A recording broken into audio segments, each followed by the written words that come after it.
Hey guys, tonight we drift back to a world of sandals, sun, and the scent of dust and olive leaves. You're waking up in a Roman military camp somewhere in the rolling countryside of Italy, around, let's say, the 2nd century BCE. The sun is just a pale gold shimmer on the horizon, the air still cool from the night, and you can already hear the creak of carts and the low murmur of men stretching sore muscles before another day of building the empire's veins, the roads. You pull your blanket tighter around your shoulders and realize, with a sleepy sigh, that you probably wouldn't survive this in real life. Those Roman workdays weren't exactly spa day material. So, before you get comfortable, take a moment to like the video and subscribe, but only if you genuinely enjoy what I do here. And hey, drop a comment telling me where in the world you're listening from and what time it is there right now. Now, dim the lights, maybe turn on a fan for that soft background hum, and let's ease into tonight's journey together. You stretch and step outside your tent. The camp is alive, but quietly so. Roman soldiers and engineers move with purpose, not chaos. The air hums with that early morning rhythm of routine. Whetstones scraping against tools, the faint clink of metal cups, and the rhythmic thud of survey poles being driven into the soil. You blink against the sunrise and see them.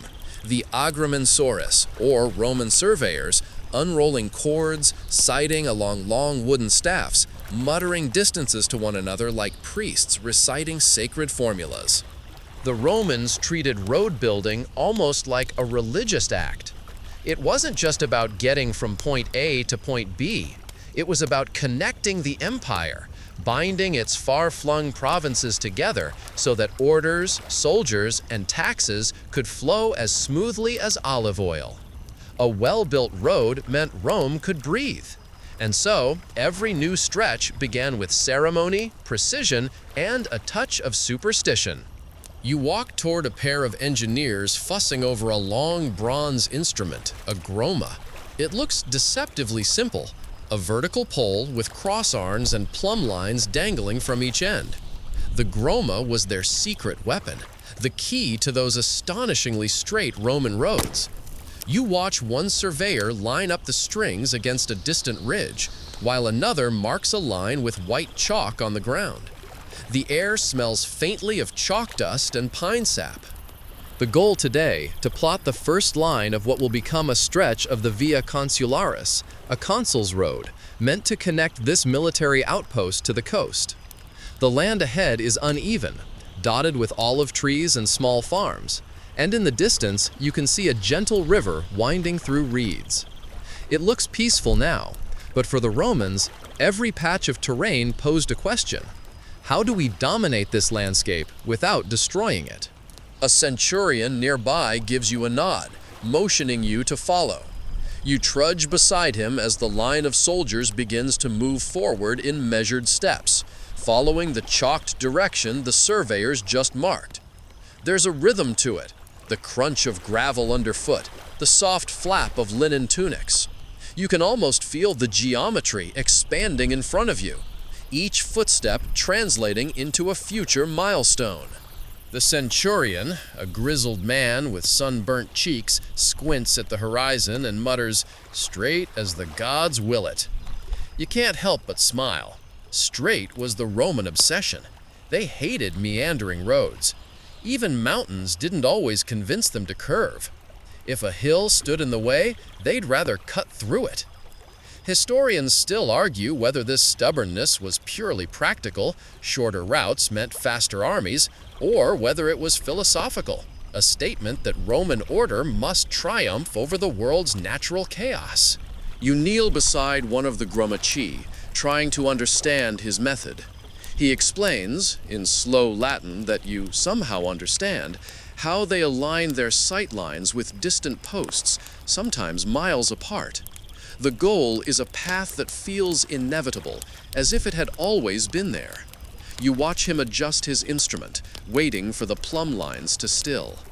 The simplicity of the tool is almost laughable by modern standards, but it worked, so well in fact, that many Roman roads remain visible on satellite images today. straight lines that defy time itself. One engineer hands you a wooden peg and points to a spot on the chalk line. "Hammer it," he says simply. You drive it in, feeling the vibration through your arm, a tiny pulse of history. Around you, more pegs go into the ground, each one marking a fraction of the Empire's future. Nearby, two soldiers joke about their rations. One complains that yesterday's bread was stiff enough to use as a building material, and the other replies, deadpan, "Then it will last as long as the road." You chuckle under your breath. Humor, it seems, is timeless. The morning warms. The scent of earth rises, heavy and rich, and dust catches in the sunbeams like drifting gold.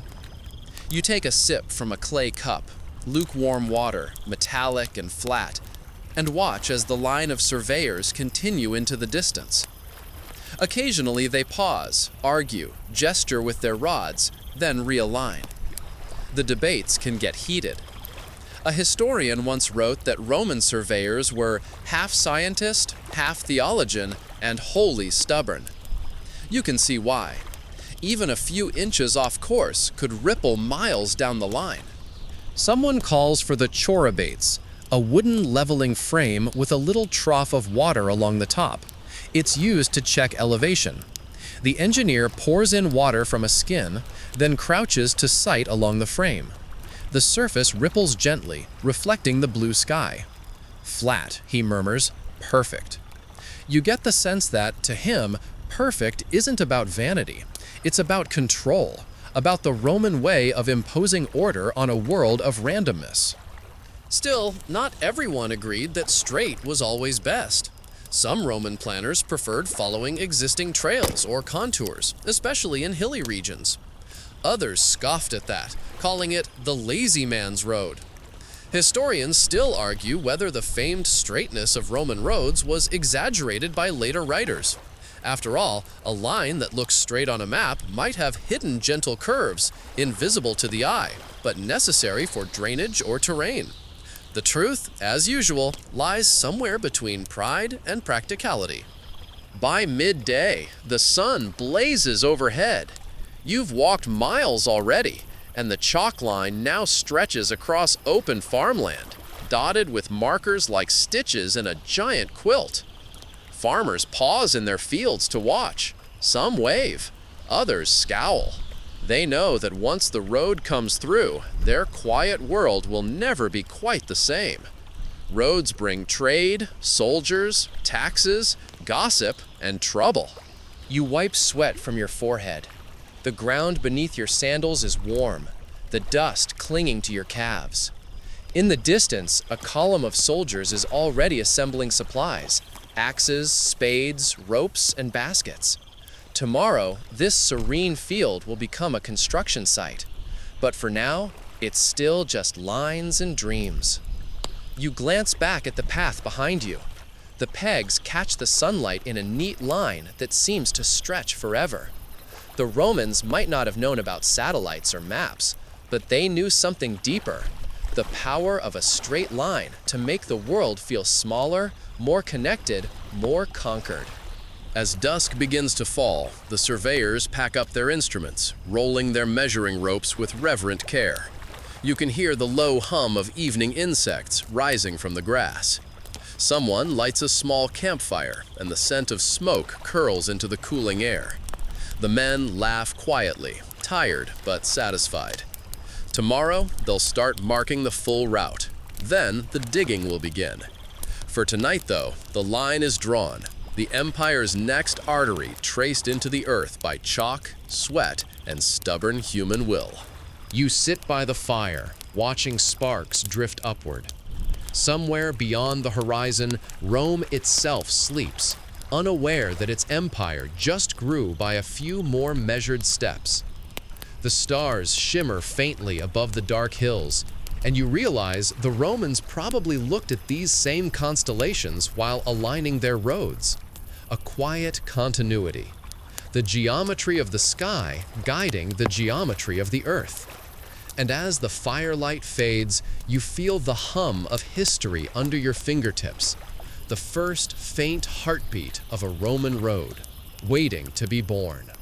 The next morning, you wake to the sound of metal striking stone, sharp, rhythmic, purposeful. The camp is already stirring, 1,000 small movements adding up to that familiar Roman hum of industry. You pull on your sandals and step into the cool dawn air, stretching your arms as a faint mist still hugs the ground. Today, you're walking with the grammatici, the Roman surveyors, those mysterious, calculating figures who somehow turn wilderness into geometry.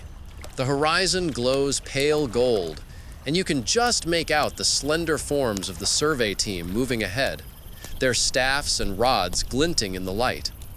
It feels strangely peaceful, almost meditative, to follow them. Their job is simple in concept: find the perfect line for the road, but infinitely complex in practice. You trail behind, the scent of damp earth and crushed sage rising with every step. One of the grammatici, an older man with a sun-leathered face and a tidy beard, catches your curious look. "Every road begins with a thought," he says, tapping the side of his head, "and the straightest thought wins." He grins faintly, like a man who's repeated the same line 100 times before. You chuckle, trying not to trip on a root. You're now deep in the countryside, where gentle hills roll like green waves and scattered villas unctuate the landscape. The road must cut across this terrain in a line that is both direct and stable, 2 words the Romans practically worshipped. And so the surveyors begin their ritual: sighting, measuring, arguing, adjusting, and sighting again. The gramma, their prized instrument, comes out once more. It's little more than a vertical pole with cross arms and dangling plumb lines, yet it's the backbone of Roman engineering.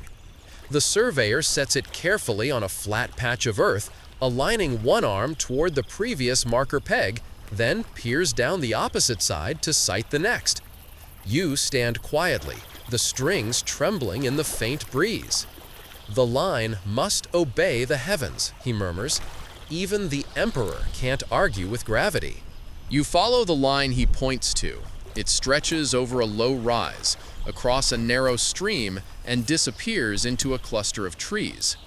At first glance, it looks impossible. Surely it would be easier to just skirt around the obstacles. But that's not how Rome thinks.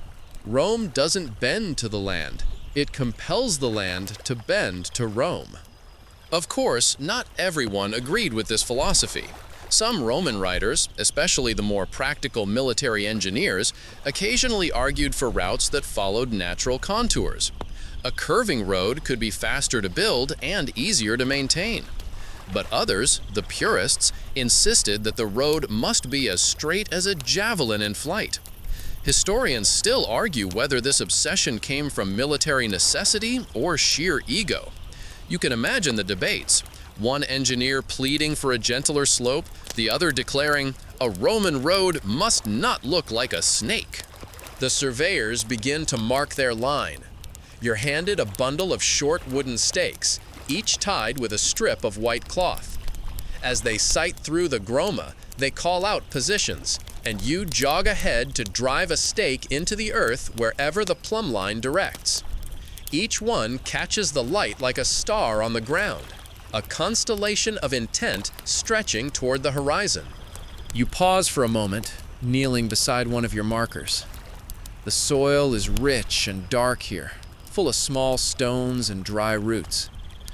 Somewhere beneath, thousands of years from now, archaeologists will find these same layers and wonder what stories they hide. You grin at the thought. "Future archaeologists," you whisper, "you're welcome."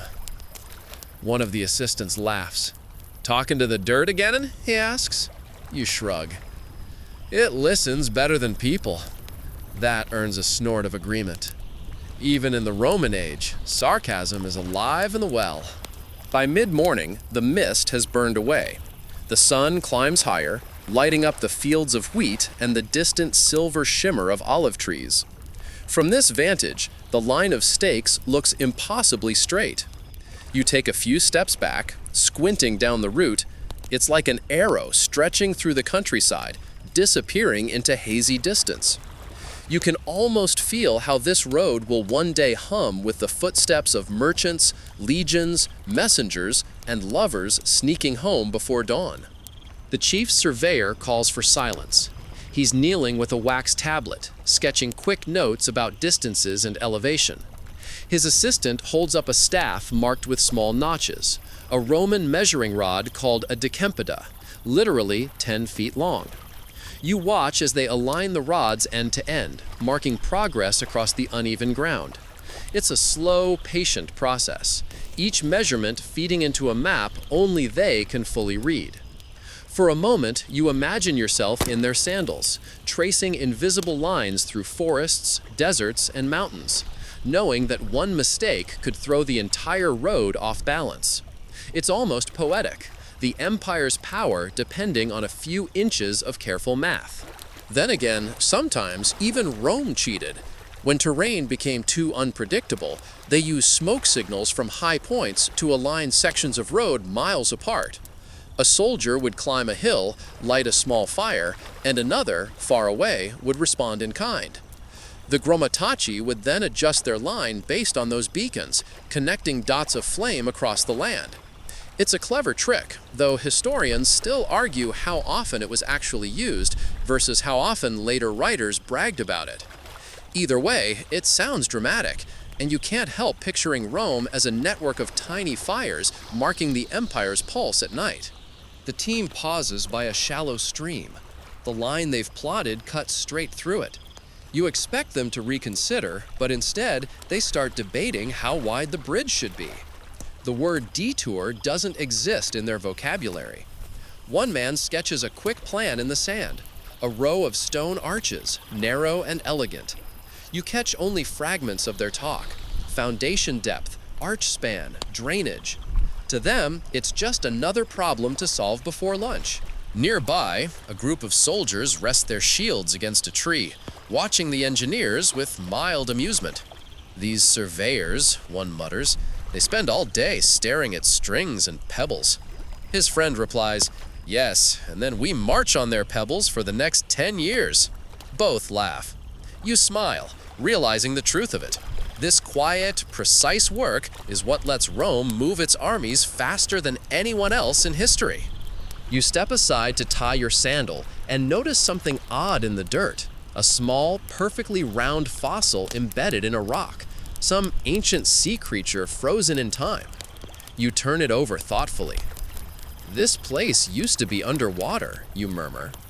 The old surveyor hears you and nods. "Everything used to be something else," he says softly, "but Rome makes it something new."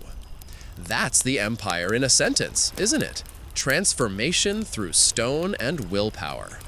By late afternoon, the team has established several miles of alignment. The stakes march in a perfect line across ridges and fields, through clusters of poppies and patches of dry grass. The path already feels like a road, though it's nothing but imagination and intent for now. You can almost sense the hum of energy beneath it, as if the ground itself knows what's coming. The surveyors begin packing up their instruments, careful not to jostle the plumb lines. They'll rest tonight and check the line again at dawn. Roman precision allows no haste. The chief makes one final note on his tablet, then looks up with a faint smile.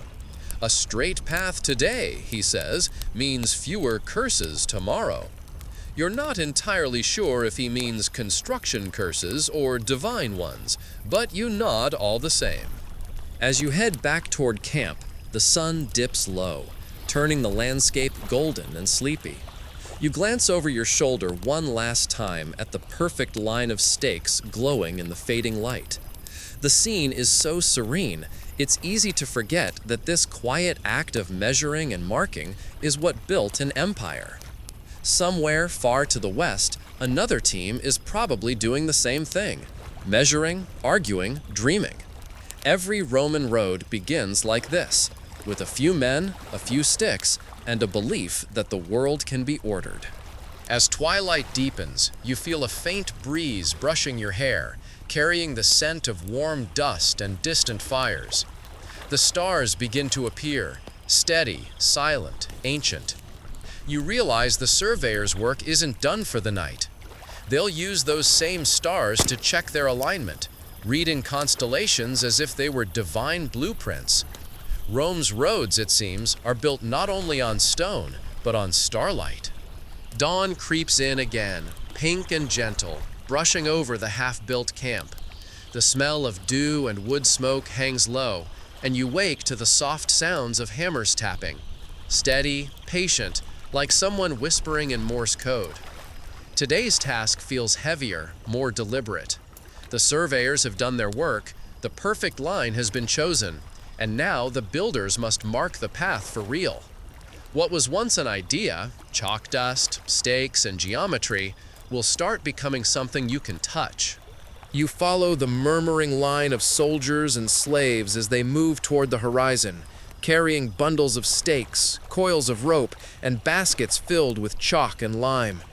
The line drawn yesterday is still visible in the morning light, little white streaks and wooden pegs stretching endlessly across the fields. It feels sacred in a way, a man-made constellation now grounded in earth. A centurion walks past, inspecting the tools. Straight, level, and blessed, he mutters, as if invoking a spell. You catch the faintest smirk on his face. There's pride in this work. Rome doesn't just build roads, it builds statements. And today, that statement is about to be carved into the landscape. The engineers spread out in a long, orderly row. Each man knows his part. Romans were masters of delegation, and even their chaos had structure. You're handed a mallet and a bundle of stakes tipped with small tufts of wool. The wool isn't decorative. It helps make the markers visible from a distance. You plant the first stake into the soft soil, right where the Groma's line intersected yesterday. The wood sinks in with a satisfying thud. You step back, eyeing your handiwork. To your surprise, one of the Gromatici immediately pulls it out, moves it 3 inches to the left, and hammers it back in without a word. You blink. Was it wrong, you ask? He sighs, a weary teacher correcting a particularly earnest pupil. Not wrong, he says, just Roman now. You grin. So, perfect then. He gives a reluctant nod. Perfect enough to last 1,000 years. The marking continues for hours. Stakes are driven every few dozen paces, each tied with rope to guide the next section. White chalk is sprinkled along the line, marking curves in elevation or small detours around rock outcrops. Occasionally, someone pauses to adjust alignment, calling out measurements in quick Latin phrases. It's hypnotic, this slow rhythm of creation: hammer, dust, step, repeat. You take a moment to breathe it all in. The air is filled with the sound of clinking tools, creaking leather harnesses, and distant birdsong. There's something deeply calming about the order of it all, as if everyone here is part of one massive, ancient heartbeat. A young legionary beside you wipes sweat from his forehead and mutters, "My father built roads in Hispania. Said he saw the sea turn red when they dug through clay there." You raise an eyebrow. "Red seas?" He shrugs. "Said it was a sign from Neptune that Rome's reach was blessed." You can't help but smile at the mythic spin. The Romans saw omens everywhere. Sometimes in clouds, sometimes in the way the dirt crumbled under their spades. Historians still argue whether these superstitions were genuine belief or just morale tricks to keep the men working. Maybe both. As the sun climbs higher, the chalk line cuts through a patch of scrubland. Here, the ground rises and falls like a shallow wave, and the engineers debate whether to smooth it or cut through it entirely. You watch them pace back and forth, measuring elevation with the corabates again, pouring water into its channel. The reflection of sunlight ripples faintly as they murmur. After a while, the chief engineer points decisively. "Cut it," he says. "Rome does not walk around hills." You admire the stubbornness. Rome's ambition is loud, even in its silence. Still, a small part of you wonders if it's always wise. You can almost imagine the whispers of future scholars arguing over this very thing. How much of Rome's greatness was brilliance, and how much was sheer obstinacy wrapped in marble? By midday, the first full stretch of the future road has been completely marked. From a small rise, you can see the wool-topped stakes gleaming in the sun, their white ropes tracing the line like strings on a massive instrument. Beyond them, men are fanning out with red banners, marking the edges of where the agger, the raised roadbed, will go. The effect is mesmerizing. A long, thin ribbon of color slicing across the land, announcing to the world, this belongs to Rome now. Lunch is brief. A hunk of bread, a few olives, maybe a sip of watered wine. The men eat sitting on stones, chatting quietly. You hear talk of home, of wives, of rumors that Caesar himself once walked on roads like these. One older man swears that if you stand perfectly still on the Via Appia at night, you can hear the faint hum of chariot wheels long gone. You chuckle, thinking that might just be the sound of history whispering to itself. When the meal ends, you're back at it. The marking team moves into rougher terrain now, patches of rock, uneven soil, and the occasional stubborn tree root. The Romans, practical as ever, don't waste time chopping down large trees just yet. They mark around them, planning to clear later once the trenching begins. You can almost feel the engineers' minds working like clockwork, thinking weeks, months, decades ahead. Suddenly, one of the surveyors calls for everyone to stop. His voice cuts through the chatter, sharp and commanding. He's staring down at a section of chalk line that dips unexpectedly. The ground here is softer than it should be. You kneel beside him, scooping up a handful of the soil. It's damp and pliant, like clay. He frowns. This will flood in winter, he says. We'll need to raise the base. A quick decision follows. Additional layers of crushed stone will be added when the foundation is laid, keeping the road high and dry. It's in these small moments that the genius of Roman roads reveals itself, not in grand gestures, but in quiet, exacting foresight. 1,000 years later, travelers will still walk this same stretch without sinking into the mud. As the afternoon light softens, the final markers are driven in. The line is now complete, a ghostly skeleton of the road to come. You walk along it, step by step, imagining the transformation that will unfold in the days ahead. The clearing, the digging, the layering, the paving. For now, though, it's still quiet, still soft, like a promise whispered between earth and sky. You pause beside one of the stakes, resting your hand against its smooth surface. The wool strip flutters gently in the evening breeze. You can see the soldiers packing up for the night, silhouettes against the setting sun. Someone nearby hums a tune, low and off-key. It blends perfectly with the distant clang of hammers and the rustle of dry grass. As darkness begins to fall, the line of stakes catches the last traces of sunlight, glowing faintly gold. It looks almost alive, like the road itself is already dreaming of being walked upon. You stand there for a while, listening to the world grow still. And then, quietly, you hear a soldier behind you say, "Strange, isn't it? We draw lines today, and people will follow them for centuries." You nod, watching the wind ripple through the grass. "That's Rome for you," you reply softly, "always building things that refuse to be forgotten." The stars begin to appear overhead, one by one, mirrored faintly in the white chalk dust at your feet. You can't help but think, every road begins as a line on the ground, but it ends as a line through time. Tomorrow, the clearing will begin. The soft hush of geometry will give way to the hard rhythm of shovels and sweat. But for now, the night belongs to quiet triumph, to the hum of the earth waiting beneath the stakes. The morning smells like crushed grass and smoke from the breakfast fires. A faint chill lingers in the air, the kind that promises heat later. You rise slowly, brushing dust from your cloak, and gaze toward the marked line that now cuts confidently through the countryside. The stakes and ropes are still there, glinting faintly in the dawnlight. But today, those neat markings will start giving way to the sound of digging, chopping, and scraping, the Roman road's first real contact with the earth. You grab a wooden shovel from the supply cart. Its handle is worn smooth from years of use, and you can imagine how many hands have blistered around it before yours. Ahead, hundreds of soldiers and laborers gather along the chalked route, stretching out like a living thread across the land. The centurion's voice booms down the line. "Clear to the fossa! Strip it bare!" You take your place among them and start working. The first strokes are slow, deliberate.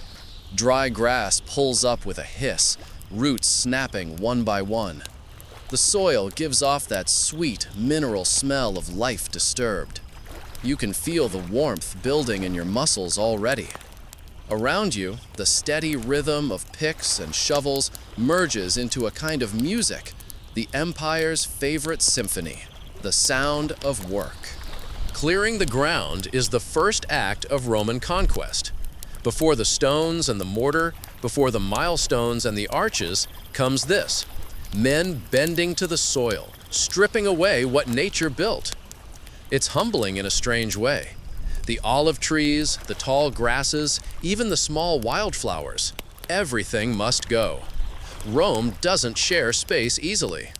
As you hack at a stubborn shrub, one of the workers beside you grins. "You know," he says between breaths, "they say the gods hate this part." You glance at him. "The gods?"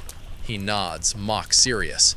"Yeah, every time we clear the land, we disturb the spirits sleeping in the roots. My uncle swore a tree cursed him once, grew mushrooms in his sandals for weeks." You snort. "That sounds like bad hygiene, not divine wrath." He winks. "Tell that to the mushrooms." It's an oddly comforting conversation. Absurd, a little ridiculous, but perfectly Roman. The empire might worship order and logic, but its people never quite let go of their superstitions. Historians still argue whether these beliefs were taken seriously or simply tolerated as cultural leftovers from more mystical times. Either way, even the most disciplined legions would occasionally leave an offering to local spirits before starting construction, just in case. Sure enough, as the morning warms, the foreman orders a small fire lit near the first stake. Into it, he tosses a pinch of salt, a scrap of bread, and a few drops of wine, an offering to the earth. "For safe digging," he says simply. You can almost feel the collective exhale from the men. Tradition fulfilled, insurance paid. The clearing continues. The men move methodically, cutting down bushes, rolling away stones, dragging out roots. Mules strain at ropes to pull heavier stumps. You can hear the creak of their harnesses, the snorts of effort. Dust clings to your arms, your neck, your hair. The sun climbs, hot and unrelenting. Someone starts a song, low, rhythmic, repetitive. Soon the line of workers hums along. The words nonsense, but the tune steady enough to keep pace. Every now and then, a shout breaks out when someone finds something odd, an old piece of pottery, a fragment of bone, the corner of a ruined wall swallowed by the soil. You stop to look at one such discovery, a small shard of painted ceramic, faint red lines still visible against the clay. "Pre-Roman," the engineer mutters, "probably from some forgotten tribe." He pockets it absently. You wonder what lives were lived here before this road and what will vanish under its weight. By midday, the cleared strip is wide enough to walk comfortably, an open wound of brown earth cutting through the green. The centurion walks the length of it, inspecting, nodding. "Good," he says. "Tomorrow, the trench begins." You lean on your shovel, catching your breath. Sweat runs down your spine. To your right, a small team is already leveling uneven ground. They use heavy wooden rammers called pilum, broad, flat tools that pack down the earth. You wander closer, watching the careful process.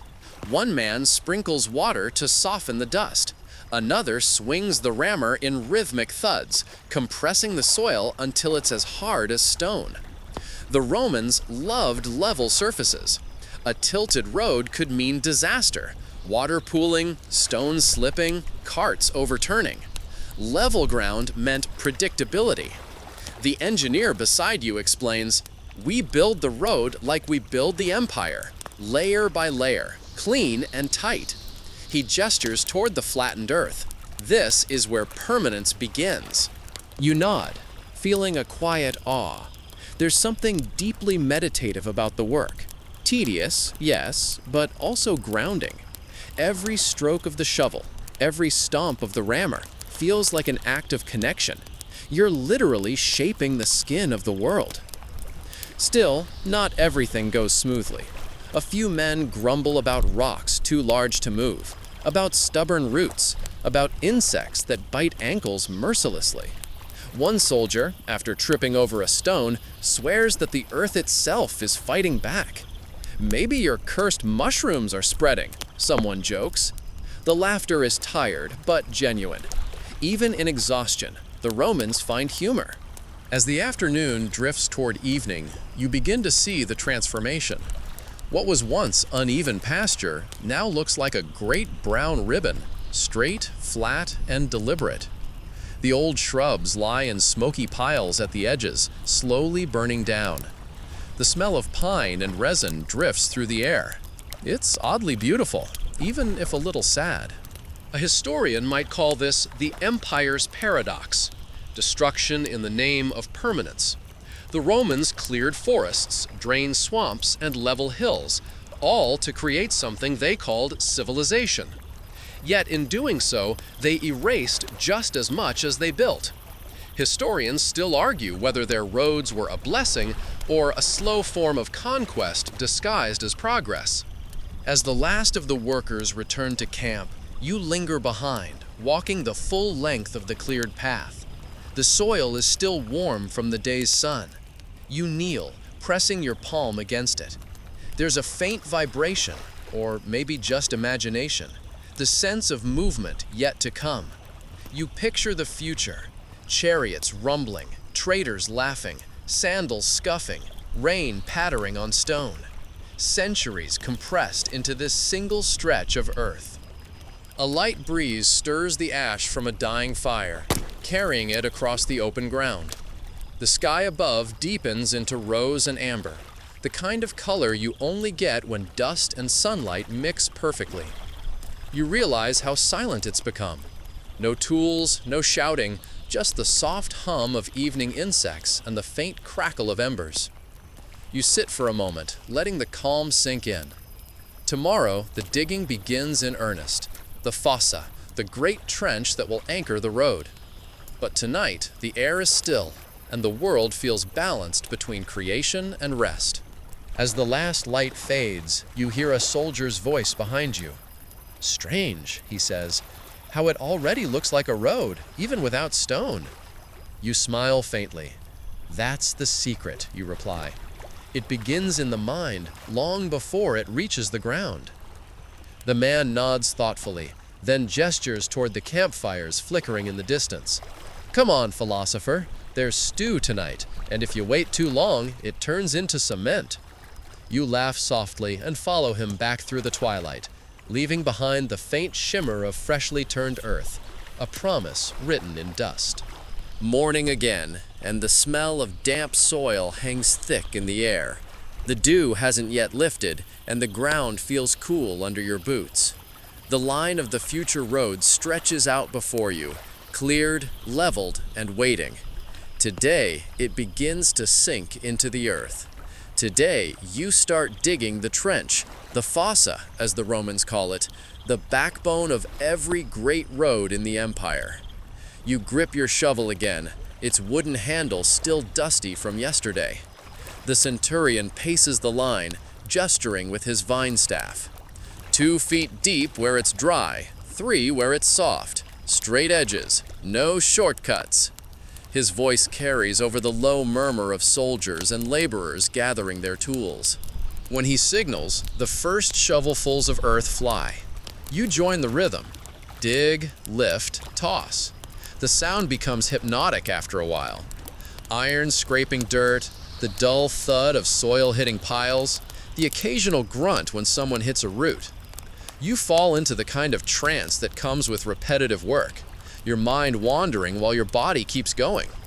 As the trench deepens, the cross-section of the land begins to reveal itself like layers of a cake. Topsoil first, dark and crumbly.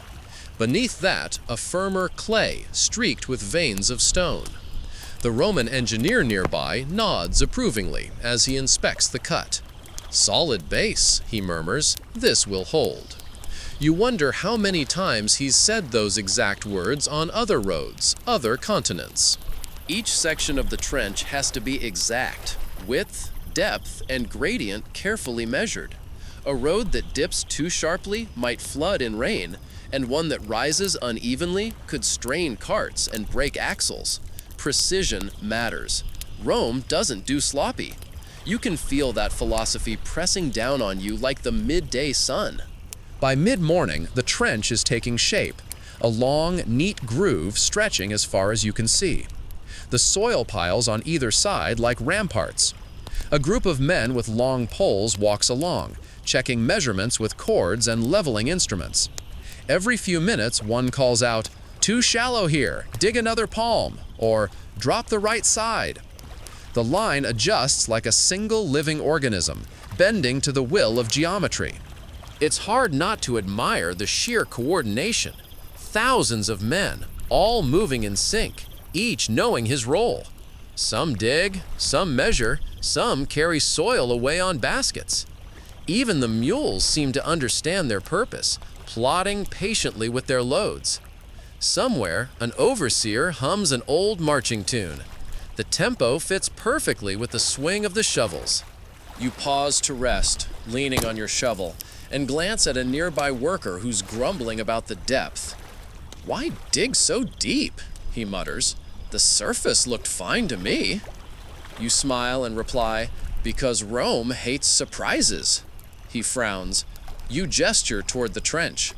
Rain, frost, time, everything tries to ruin a road. The deeper the foundation, the longer it resists. He snorts. "Resists what? The gods?" You shrug. "Them too."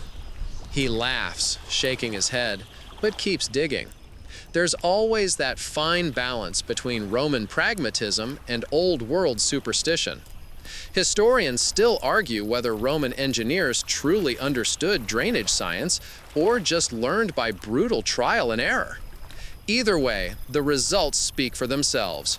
Roads that last for 2,000 years don't happen by accident.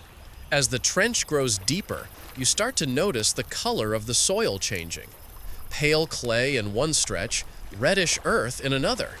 It's as if the land is showing its moods. The engineer records it all in a wax tablet, muttering something about adjusting the materials later. You can't help but be fascinated by the quiet intelligence of it, how Rome treats even dirt like data. By midday, your back aches and your hands are raw despite the leather wrappings. Someone shouts for water, and the line briefly halts. A small cart rolls down the path, carrying barrels and clay cups. You drink greedily, the water cool and metallic on your tongue. Around you, men sprawl in the shade of a few lucky olive trees left standing near the camp. The overseer joins you, sitting cross-legged on the grass. "You know," he says, squinting at the trench, "they say the first Roman road builders used trenches like this not just for stability, but for luck." You raise an eyebrow. "Luck?" He nods. "Old belief. The road has to bite into the earth, like a hound grabbing its prey. If it's only laid on the surface, it won't hold." You smirk. "So superstition as engineering?" He chuckles. "Engineering as superstition. Sometimes it's hard to tell which is which." After a short rest, the digging resumes. You fall back into rhythm, this time alongside a group of younger recruits, still learning how to wield their tools properly. They chatter nervously, mostly about food and girls and pay. One of them jokes, "When we finish this, maybe they'll name it after us, the Via Idiotica." The others burst out laughing, and even you can't help but grin. Humor is the only thing that keeps fatigue at bay. By late afternoon, the first section of trench is done. You stand inside it, ankle deep in dust, and look down its length. It's perfectly straight, perfectly even. The sides rise clean and crisp, like the walls of a channel meant for some invisible river. You realize that, in a way, that's exactly what it is, a channel for the flow of movement, trade, and time itself. The engineer inspects the trench again, then nods. We start the layers tomorrow, gravel first. He looks almost reverent as he says it, like a priest announcing a ritual. You climb out of the trench and wipe your forehead, watching the sun dip lower. Nearby, a few workers are playing with something, a flat piece of metal attached to a stick. New tool, one explains proudly, helps keep the sides even. You take it, curious. It's simple but clever, designed to shave off loose soil while keeping the line straight. Romans didn't invent laziness, you say with a grin, but they did invent efficiency. As evening creeps in, the light grows golden and soft. Shadows stretch across the newly dug trench, turning it into a dark scar across the land. You walk its length one more time, the air thick with the smell of clay and sweat. Somewhere in the distance, you hear a shepherd calling his flock. It feels like the whole world pauses for a breath. You can't help but think how much this single trench represents.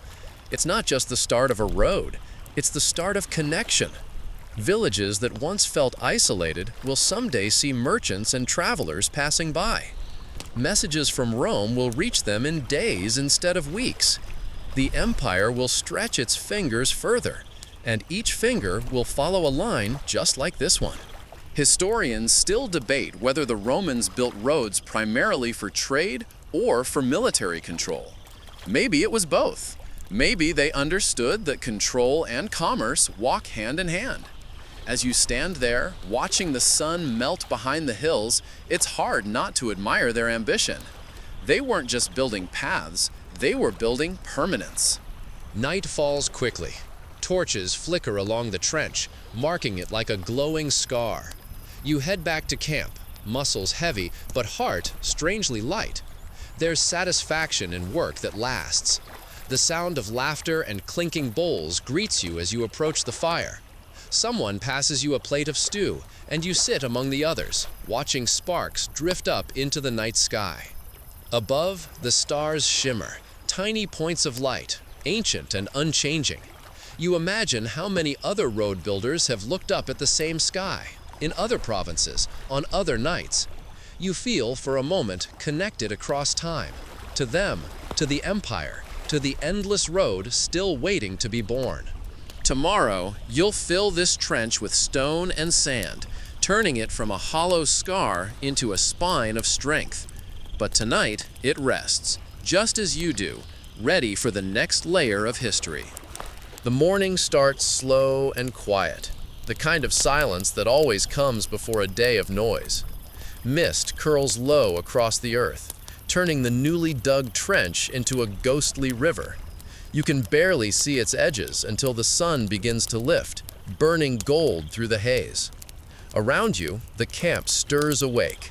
The smell of porridge and smoke fills the air, along with the distant clatter of tools being sorted and sharpened. Today, the road starts to rise. The trench has been dug, straight and true, and now it must be filled, not just with any stones, but with carefully chosen layers. You stretch your shoulders and glance over the stacks of material piled nearby.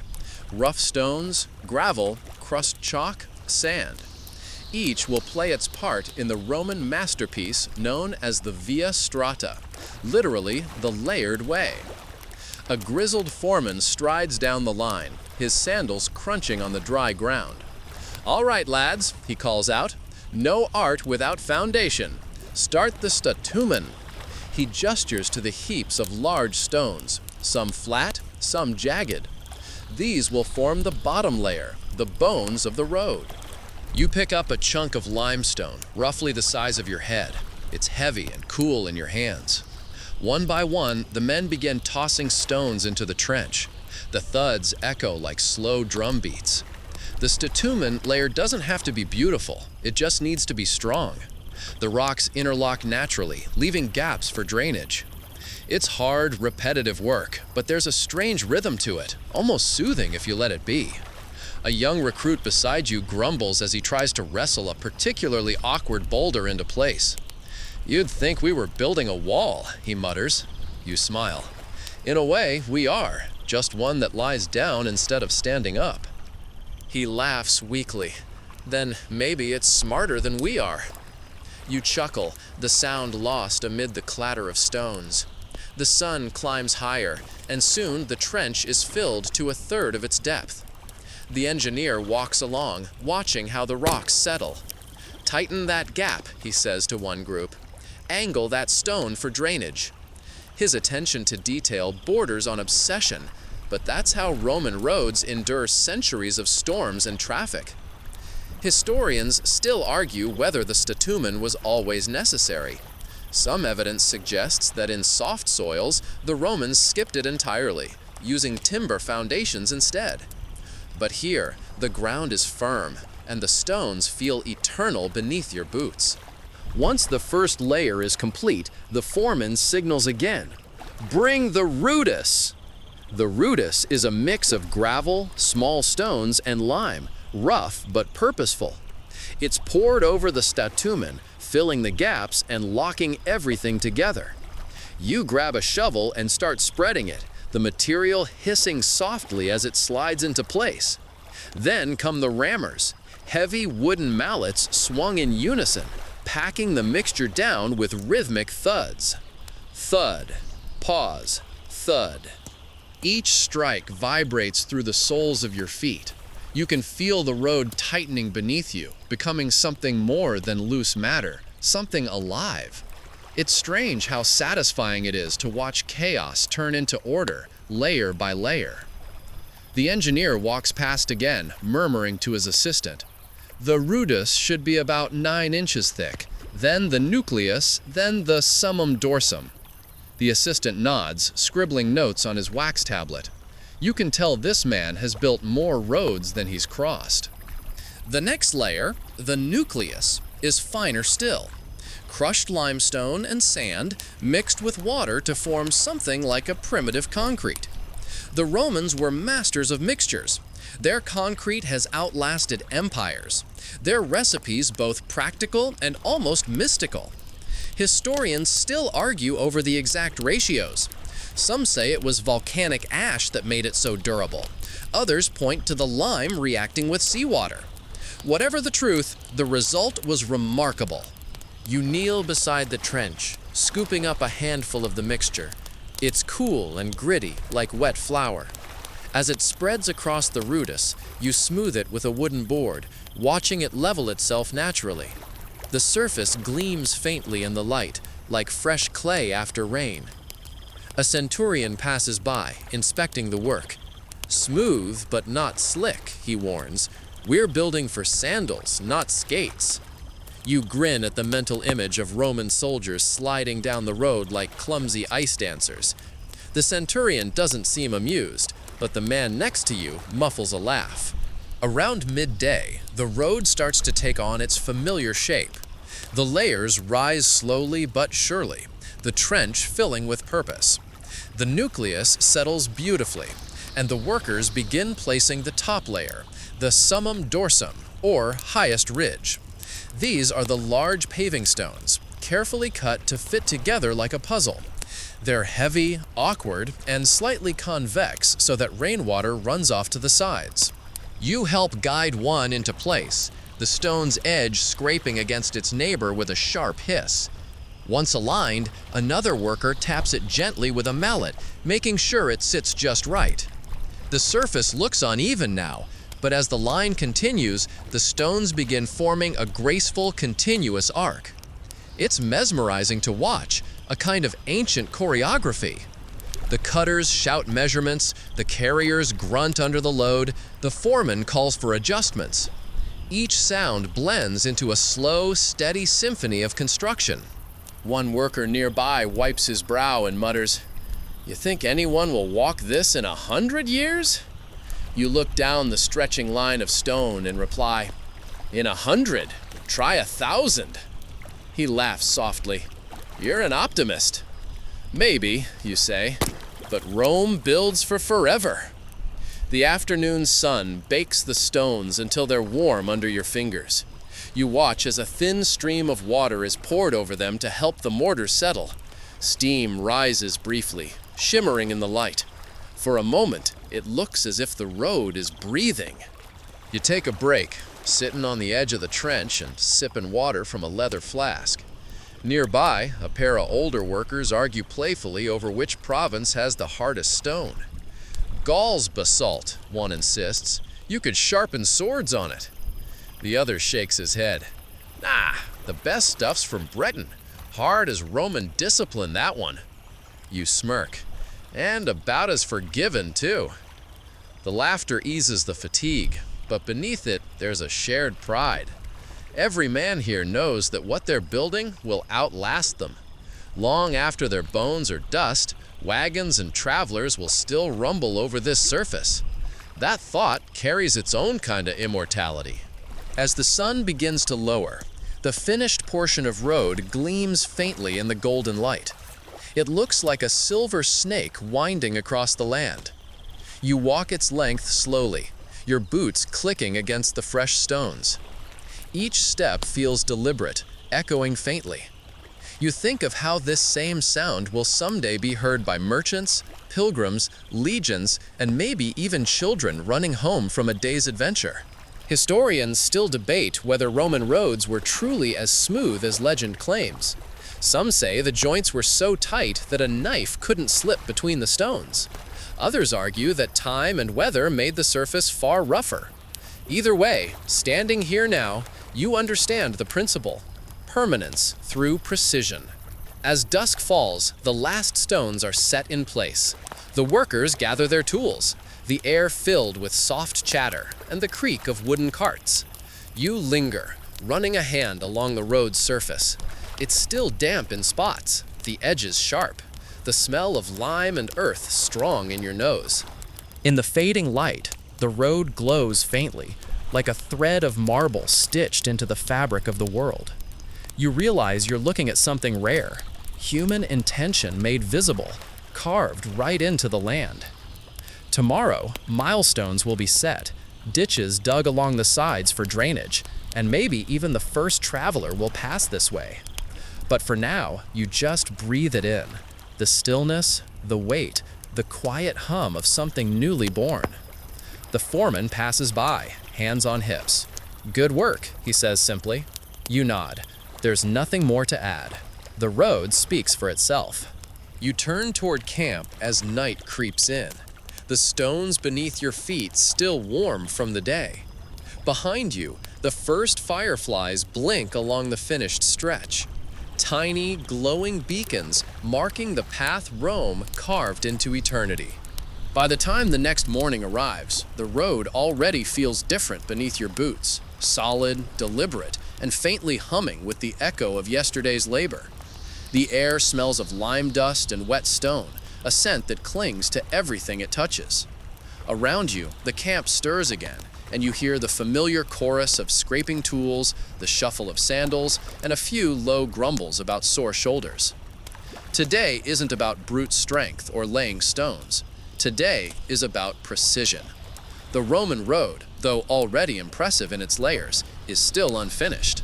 It needs shaping, smoothing, drainage, and the final touches that will transform it from a stony path into an imperial artery. The foreman, already chewing on a stalk of grass, walks down the newly laid section with a critical eye. "Edges first," he announces. "Ditches, drains, and verges. Rome doesn't do puddles." His tone is half joking, half serious. You grab a shovel and join the line moving alongside the fresh road. The fossa, the drainage ditches, are dug on either side, shallow but steady, running parallel to the main surface. The Romans were obsessed with drainage. They knew water was the enemy of endurance. Every droplet that lingered, every puddle that pooled, could undermine the layers beneath. So, like clockwork, you and the others begin cutting neat channels into the earth. Dig, lift, toss. It's almost meditative now, and though your muscles ache, your mind drifts easily. You can imagine rainstorms to come, water rushing down these ditches, flowing harmlessly away. You can almost hear it. "Funny thing," says the man next to you, his voice half lost under the sound of shovels. "In my village, we used to call roads living things, said they had to breathe." You glance at him, intrigued. "Breathe?" He nods. "A road with no way to drain water suffocates, fills up, dies. But one with open sides like these, those last forever." You smile faintly. "Maybe the Romans believe that too. They just call it engineering instead of magic." He grins back. "Same gods, different names." It's the kind of remark that lingers in your mind as you work. For all their precision and discipline, you can see how Roman engineering still carries a kind of spiritual awe, an understanding that even stone and soil need balance to survive. Historians still argue whether this belief in harmony came from Roman science or older, borrowed ideas from the Greeks and Etruscans. But either way, it feels instinctively right. By late morning, the ditches on both sides are done. You straighten up, stretching your back, and admire the result. 2 clean channels running alongside the gleaming stone surface, perfect mirrors of each other. Next come the verges, slight raised banks at the edge of the road. These help guide runoff into the ditches and create a clear border between the road and the wild. You gather turf and packed soil, shaping the edges with careful pressure. The surface feels springy beneath your palms, alive in its own way. While you work, a pair of engineers discuss something nearby. One points to the road's gentle slope. "We'll crown it slightly more," he says. "Better for drainage." The other nods, drawing a quick diagram in the dust with a stick. An elegant curve, like a shallow hill across the road's width. Perfect. Let the center sit proud, the sides fall away. The concept is simple but brilliant. By making the middle of the road higher than the edges, rain will never linger. You watch as a team begins adjusting the surface with fine gravel and tampers, creating that subtle convex shape, the agger. The road now looks not just built, but designed, deliberate in every detail. You join the team smoothing the center, each strike of the rammer sending a small puff of dust into the sunlight. The surface gleams faintly, compacted and even. You drag your hand across it, warm, dry, and surprisingly soft, like sanded stone. "Feels good, doesn't it?" says a voice behind you. It's one of the veterans, his face creased like a map. "All these years, and I still love this part, the finishing. It's when it finally feels real." You nod. "It's like watching an idea turn solid." He grins. "Exactly. The Empire's full of those, solid ideas." He's right, of course. The Romans don't just build things. They manifest concepts in stone and lime. Roads are order. Aqueducts are reason. Walls are willpower. You can almost sense the ideology pulsing through the layers beneath your feet. As the sun climbs, the road begins to stretch farther than your eyes can follow, the freshly crowned surface gleaming like a strip of polished bronze.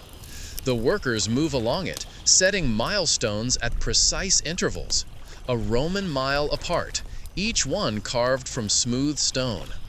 The first milestone goes in with ceremony. The engineer himself oversees it, marking the distance from the nearest city. You watch as the carved letters appear. MPI, A Roma XX. Millia Passuum Unum, Ab Roma Vigenti. 1,000 paces, 20 miles from Rome. It's both a measurement and a declaration. Every stone like this says, "You are still within the empire." A few of the men clap as it's set into the earth. Someone mutters, "Imagine walking all 20 miles back." You chuckle, "Only if you're late to report." The milestone glints in the light, a perfect Roman punctuation mark. Historians still debate how standardized these markers really were. Some claim each region used slightly different measures.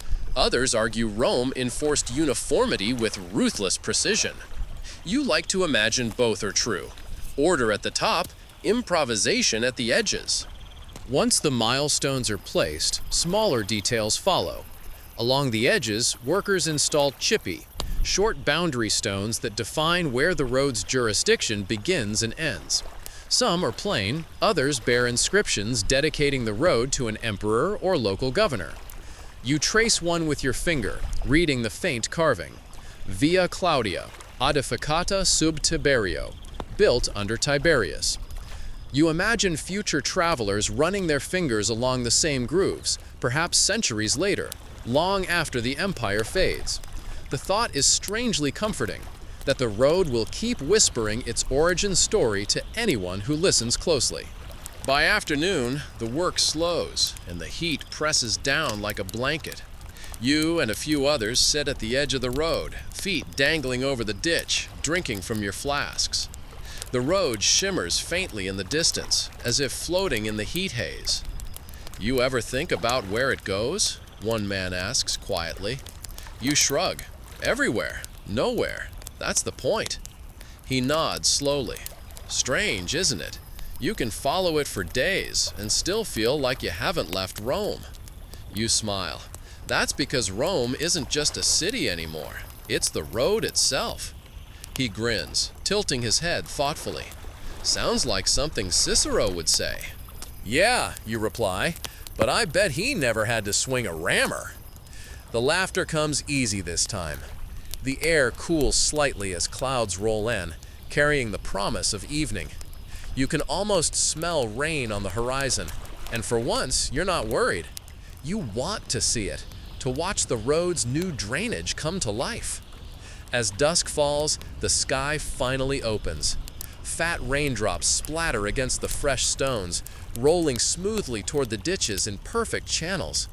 The road glistens like molten glass, every ripple of water sliding away exactly as planned. The men cheer softly, some even clapping. You stand there, drenched and smiling, watching the rain dance over your handiwork. The engineer passes by, nodding approvingly. "See," he says, "even Jupiter himself can't flood a Roman road." You grin. Maybe he's just impressed. The engineer smirks, or jealous. You laugh, the sound lost in the soft drum of rain. Around you, the water runs cleanly along the verges and into the ditches, exactly as designed. For the first time, the road feels truly alive, breathing, flowing, and unbothered by the storm. When the rain finally eases, twilight paints the sky in deep purples and amber. The stones gleam wet under the fading light, and for a fleeting moment, you swear they glow from within. You take a slow breath, feeling the satisfaction settle deep in your chest. Tomorrow, traffic will come. Soldiers marching, merchants shouting, carts rumbling. But tonight, the road belongs only to you and the whisper of the rain. You close your eyes for a moment, listening to it fade into the quiet. It's the sound of Rome itself, calm, constant, unstoppable. By dawn, the rain has passed, leaving behind a fresh, earthy stillness. Mist lingers low over the ground, curling between the trees like slow breath. The road, washed clean by the night's downpour, gleams faintly in the new light, its surface smooth, dark, and glistening with scattered beads of water. You can see where the runoff flowed perfectly into the side ditches, exactly as the engineers planned. The morning shift begins earlier than usual. Today marks a new stage in the construction.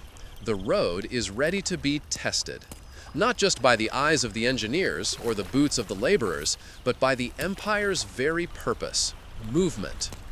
A column of soldiers approaches from the east, their armor glinting like fish scales in the weak light. They march in formation, steady and silent. the rhythmic clatter of hobnailed sandals echoing across the damp air. They aren't here to fight, they're here to march, to prove the road's strength, to see if this artery of empire can bear the pulse of Rome. The foreman, standing on a raised mound, waves his arm. "Let them through," he calls, voice carrying easily.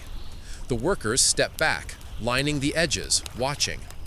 You find yourself next to one of the engineers, a thin man with ink-stained fingers. His face carries the calm focus of someone used to measuring perfection in inches. "First test?" you ask quietly. He nods. "Always. The legion walks before the merchants. If the soldiers can march it, anyone can." The front ranks reach the start of the new road. Their commander gives a sharp nod. The column moves forward. You watch closely as hundreds of iron-studded sandals strike the surface in unison, a steady, living drumbeat.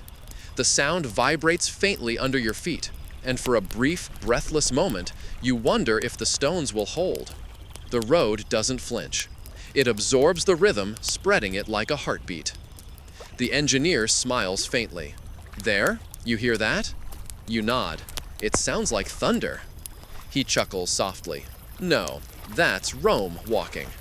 As the column continues, the soldiers' movement reveals how smooth and even the surface truly is.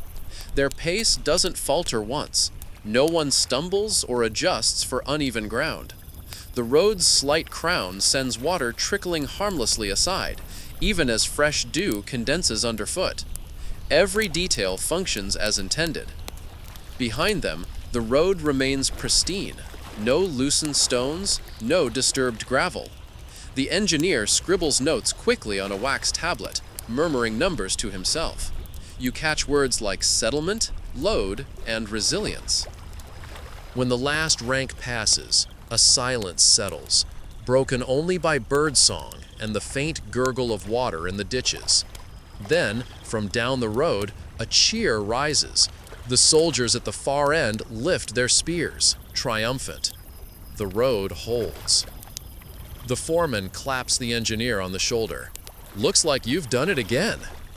The engineer smirks. "Not me, the road did." You smile at that. It feels true somehow, as though this stretch of stone and soil has its own quiet will, eager to prove its worth. The rest of the day turns celebratory, though in a subdued, Roman sort of way. The workers take shorter shifts, the supervisors are less strict, and there's an undercurrent of pride in every movement. Some of the men begin engraving the edge stones with small markings, symbols, initials, the occasional crude carving of a horse or a laurel wreath. It's unofficial, of course, but tolerated, a worker's way of leaving a fingerprint on history. You kneel to add your own, a small spiral, nothing elaborate, just something that says, "I was here." Nearby, two young surveyors begin setting up new markers for the next section of road, stretching northward toward the hills. You overhear their discussion: angles, distances, gradients. They speak of the landscape like it's a living creature that needs careful persuasion. "Steeper here," one says, pointing. "We'll need retaining walls." "Agreed," says the other, "and drainage channels doubled. The mountains won't be kind." You follow their gaze and see the land rising ahead, dark with forest and shrouded in mist. It's easy to forget how vast this project really is, that this single stretch of road is just one piece of a web that binds continents. As the morning deepens, merchants begin to arrive, curious, opportunistic, sensing opportunity in the new passageway. Their carts, loaded with amphorae, fabrics, and olive oil, creak along the older road and stop near the new construction. The foreman eyes them warily. "Too soon," he says. "The stones need to settle." One of the merchants, a plump man with rings on his fingers, smiles diplomatically. "Just testing the way, my friend. No harm in a gentle pass." He coaxes his mule forward. The wooden wheels touch the new road. They roll smoothly, effortlessly, without the usual jolt of ruts or mud. The merchant's smile widens. "Beautiful," he says softly, "smooth as marble." The foreman sighs, but can't quite hide a grin. Fine, but if you break it, you'll fix it.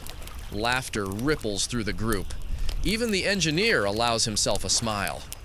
For the rest of the day, people come and go. Curious travelers, locals from nearby villages, even a few farmers leaving their oxen to graze. They all walk the new road, marveling at its firmness and quiet grace. You notice how naturally they fall into rhythm, how the straight, even path seems to guide their steps. The road imposes its own calm order on everyone who touches it. As the sun arcs overhead, you sit by the milestone and watch the shadows stretch. You think of all the journeys that will begin here. The soldiers, the merchants, the messengers, the wanderers. Each step will wear the surface thinner. Each wheel will etch faint grooves. Each footprint will whisper another line into the long poem of empire. But for now, the road is young, flawless, and silent. By late afternoon, the engineers begin their final inspection. They walk slowly, heads bowed, tracing every inch of the surface. Occasionally, they stop to make small adjustments, brushing away debris, leveling a loose stone, reinforcing a verge. Their movements are deliberate, reverent. You realize this isn't just work for them, it's a kind of ritual. When they finish, the chief engineer steps to the center and raises his arm. By order of the governor, he declares, this section of the Via Claudia is complete. The workers cheer, not loudly, but with a deep satisfaction. You feel a strange mix of pride and melancholy. It's the end of something. Tomorrow, you'll move on to another section, another landscape. The road will stay behind, carrying others where you once stood. As evening falls, torches are lit along the edges of the camp. The sky fades to violet and indigo, and the newly finished road reflects the light like a ribbon of gold. The soldiers who marched that morning now sit in loose circles, eating, laughing, sharing stories of home. You sit with them, watching the firelight dance on the stones. Someone begins to hum a slow tune, a marching song, soft and low. The sound blends with the crackle of fire and the whisper of wind through the trees. For a moment, you close your eyes and imagine centuries passing. The same road beneath other feet, under other skies. You see traders from Gaul, pilgrims bound for Rome, travelers on horseback carrying letters sealed with wax. You see the surface worn smooth by generations, the milestones half buried in grass. You see the empire itself fading, but the road enduring, silent and steadfast, long after its builders are dust. When you open your eyes, the stars have emerged, bright and cold. The road glows faintly under them, stretching endlessly into the dark. You take a slow breath, feeling both small and infinite. The engineer's words return to you. That's Rome walking. You smile to yourself. No, that's Rome dreaming. And as the camp settles into quiet sleep, the road lies waiting, ready for tomorrow, ready for the centuries. Its surface still wet with moonlight, its edges whispering softly to the wind. A promise in stone, unbroken. By the time the next dawn glows faintly pink behind the hills, the engineers are already walking the new stretch of the road, tapping the surface with their rods and murmuring to each other about drainage. You follow them, rubbing the sleep from your eyes and wondering if Romans ever actually rest. You soon learn that this stage, making sure the road stays dry, is as vital as the paving itself. A Roman road, no matter how perfectly built, is useless if water undermines it. Rain may seem gentle, but to an engineer, it's the slyest enemy, seeping, freezing, loosening, undoing everything from below. The senior engineer, a stooped man with an expression like he's been arguing with gravity for 30 years, gestures toward the smooth camber of the road's surface. "See that curve?" he says. "That's not for beauty. That's to tell the rain where to go." You crouch and notice it, just barely, a subtle arch in the middle of the road, so faint you might miss it unless he pointed it out. The road is highest in the center, sloping gently toward both sides. When it rains, the water doesn't sit. It slides gracefully off into the drainage channels below. You imagine it in a storm, sheets of rain pouring down, washing over the stones, the water obediently slipping away in both directions. The road doesn't drown, it breathes. The engineer kneels and scoops up a handful of damp soil from the edge. "Too soft," he mutters. "We'll need more rubble here. The slope must lead cleanly into the ditch, not pool." You offer to help, and he hands you a wooden shovel. Soon you're digging alongside a few laborers, expanding the narrow ditch that runs parallel to the road. The soil is cool and rich, and small worms curl in protest as the earth is turned. Every few meters, someone calls out measurements, making sure the channel maintains the proper gradient. Roman precision again. They never stop measuring. Once the ditch reaches the desired depth, a younger worker begins lining it with flat stones, angled slightly inward. These stones keep the edges from collapsing and guide the runoff cleanly along the ditch. Every piece is placed like part of a living puzzle. "Won't this fill up during a storm?" you ask. The young worker grins. "Not if we do our job right. The ditch feeds into the culvert. Come on, I'll show you." You follow him down the line until the ditch meets a small arched tunnel made of tightly fitted stones. The culvert, designed to carry water beneath the road and out the other side. It's barely wide enough for a man to crawl through, but it channels rain like a miniature aqueduct. "Every few hundred paces," he explains, "we build one of these. The water crosses under, never over, keeps the road dry even in floods." You crouch to look inside. Cool air wafts out, smelling faintly of wet stone and moss. A tiny stream already trickles through, proof that the system works. Somewhere nearby, a cartwheel rumbles along the road above, and the sound echoes faintly through the culvert like a heartbeat. You smile. It feels strangely alive, this combination of stone and flowing water, built not to dominate nature, but to negotiate with it. A few steps away, another crew is working on side channels leading toward a small marshy area. They dig, line, and slope the earth with methodical rhythm. You notice that every part of the design seems connected, like veins branching from a central artery. The road isn't just a path, it's an engineered landscape, a whole system for taming the weather. The old engineer rejoins you, inspecting the work. "You know," he says, squinting against the rising light, "some say this was our real genius. Not the arches or aqueducts, not even the armies, but drainage. Rome doesn't fear rivers. We make them behave." You laugh softly. "That's not how they teach it in history." He gives a thin smile. "Historians still argue whether drainage or paving mattered more, but without drainage, the rest crumbles." That quiet pride again, the Roman kind, not loud, but unshakable. Later in the day, clouds begin gathering again, rolling over the hills like a warning. You glance at the engineer, who simply raises an eyebrow. "Perfect," he says, "a test from Jupiter himself." The rain comes suddenly. A fine mist at first, then steady, then torrential. The workers don't run for cover. They stand back, watching. The water cascades down the center slope, spills neatly into the side ditches, races along the stone-lined channels, and disappears under the culverts. Not a single puddle forms on the surface. Even as the storm peaks, the road looks serene, water shining on the paving stones like a silver ribbon. The engineer folds his arms. "There," he murmurs, almost reverently. "That's how you build something forever." It's a mesmerizing sight, the rain obeying geometry. You feel oddly calm watching it, as if the storm itself has agreed to a truce. By evening, the rain stops, leaving behind the faint scent of wet limestone and olive leaves. The road glistens clean, flawless, unscathed. The workers nod to each other in quiet satisfaction. When you kneel to touch the surface, it's cool and perfectly even.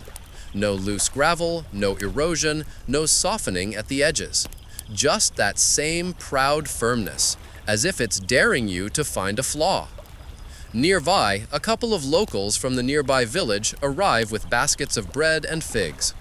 They trade gossip with the workers, curious about the new road.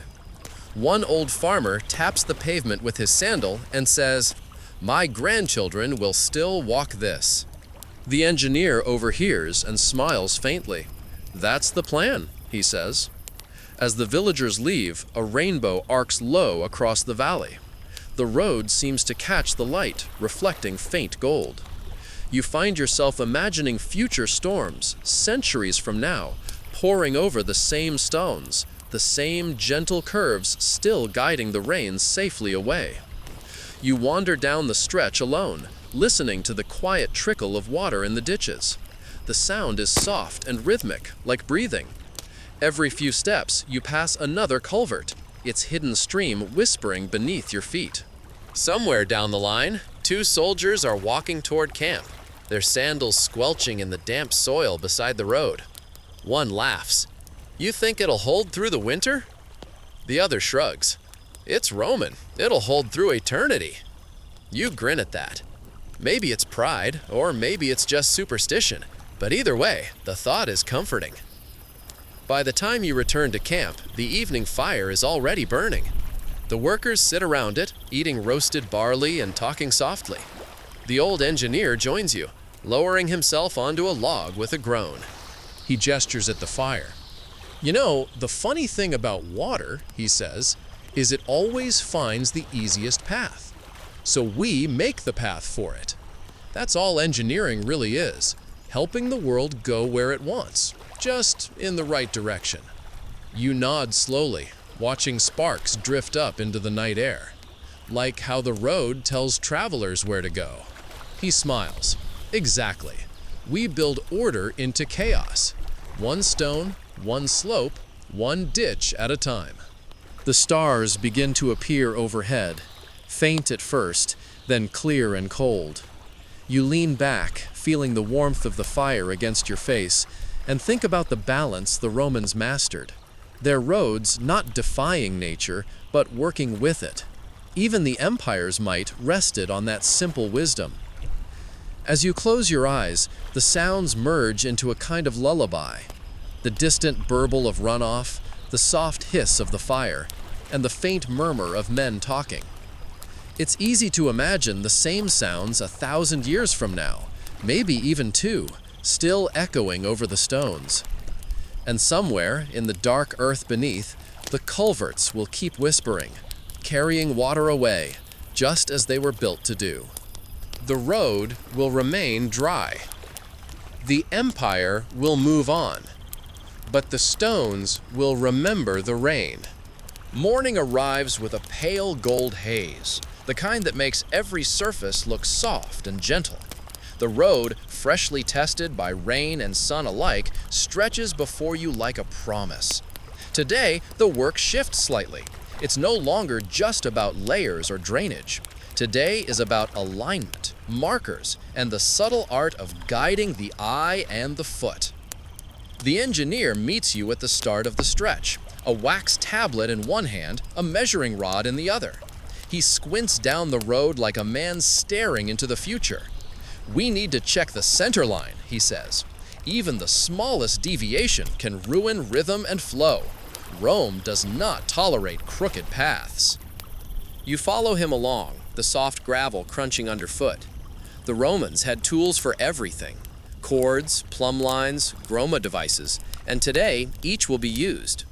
You watch as assistants stretch cord after cord along the center of the road, their hands steady, eyes narrowed. The cords form invisible threads guiding every stone, every tamped layer, every inch of gravel. The foreman joins, shouting occasional measurements. "A palm too far left. Raise that stone a finger." The precision is meticulous, almost obsessive, but you find it oddly calming. Each correction smooths not just the road, but your mind too. There is something meditative in seeing chaos restrained into perfect lines. Nearby, workers carry additional milestone stones, their surfaces freshly chiseled.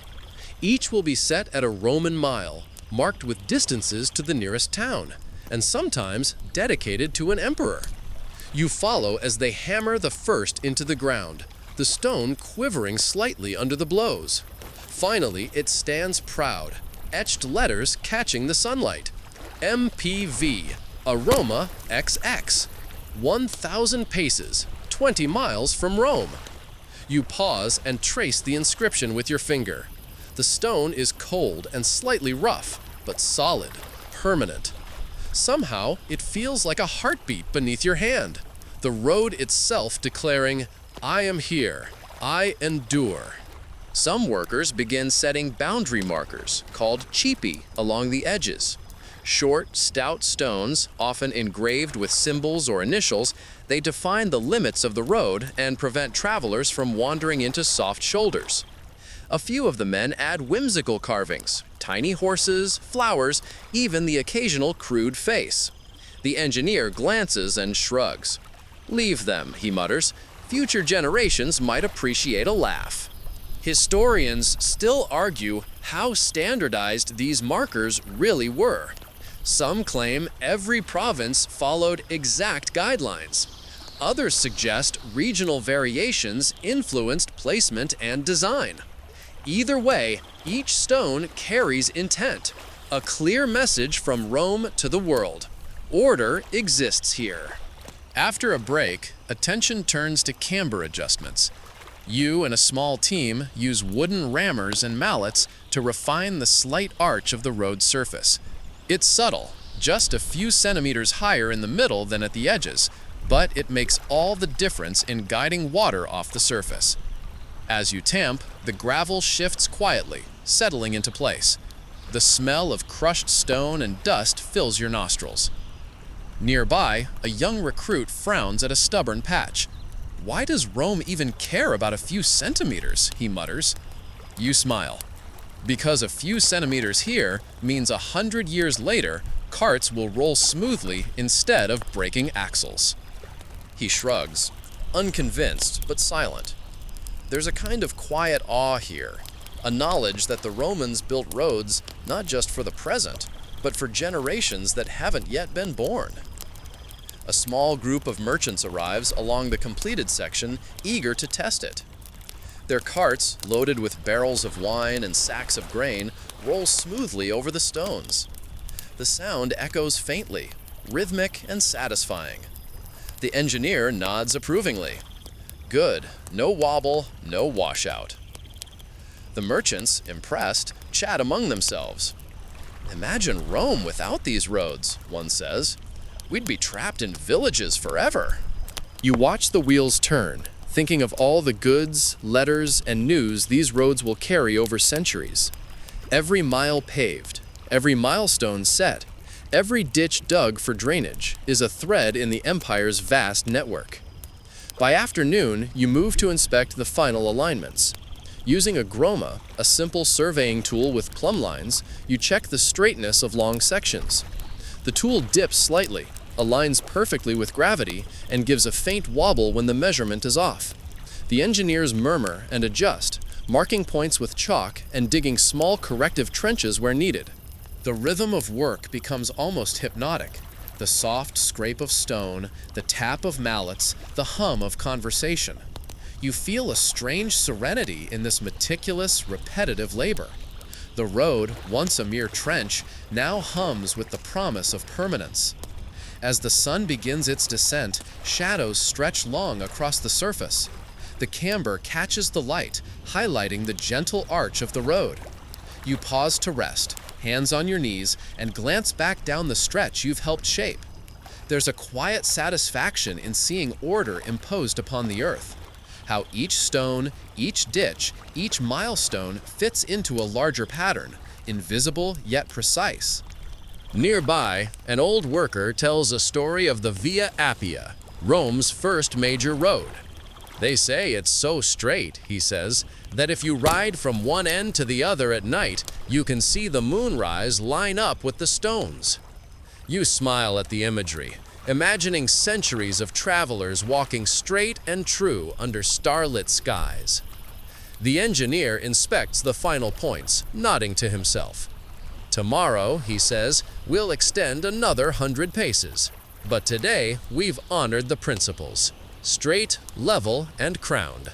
Let the rain test it if it wants. This road will endure. You stand quietly, feeling the hum of the stones beneath your feet. There's a subtle vibration in the earth, the quiet reminder that this road is alive in a way, responding to weight, water, and time. The Roman engineer's genius isn't just in planning, it's in anticipation, in understanding how every element will behave long after their hands are gone. As dusk falls, the workers gather in small circles, eating a humble meal, their voices soft and content. You watch the road, now bathed in twilight, the camber barely visible but perfect. Somewhere in the distance, a traveler hums a tune, the sound bouncing faintly across the smooth stones. For a moment, you close your eyes and imagine the centuries to come.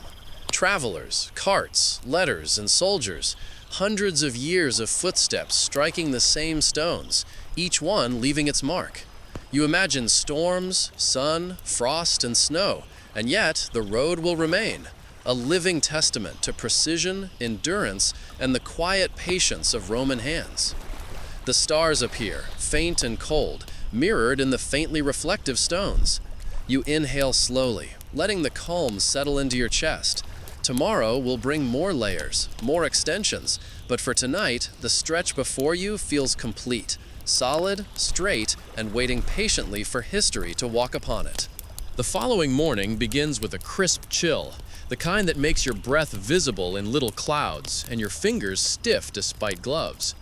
The road, still gleaming faintly from last night's dew, stretches into the horizon, almost hypnotic in its straight perfection. Today, the work turns toward refinement, polishing the surface, reinforcing edges, and ensuring that the road is not only functional, but also durable enough to endure decades, even centuries of travel. The foreman is already pacing along the stretch, a measuring rod in hand, muttering under his breath. Edges need reinforcement, he says.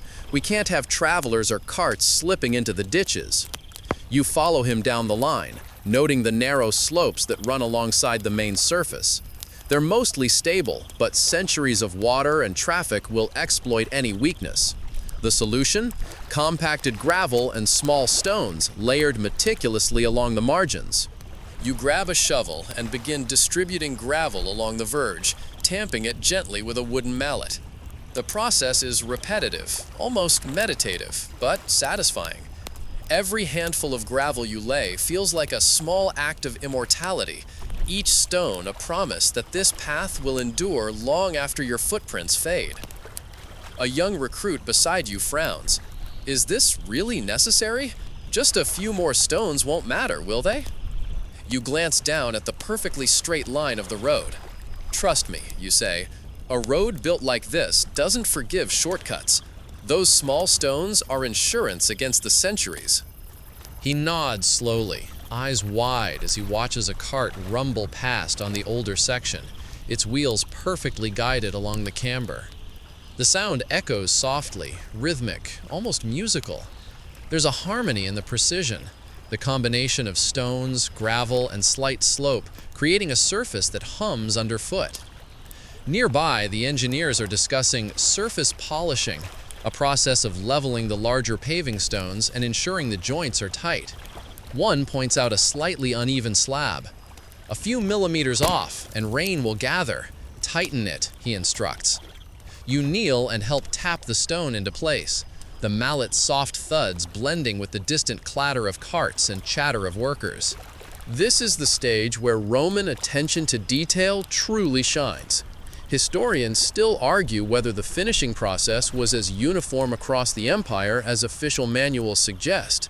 Some provincial roads were said to be rougher, while main arteries were polished meticulously. Standing here, you understand why.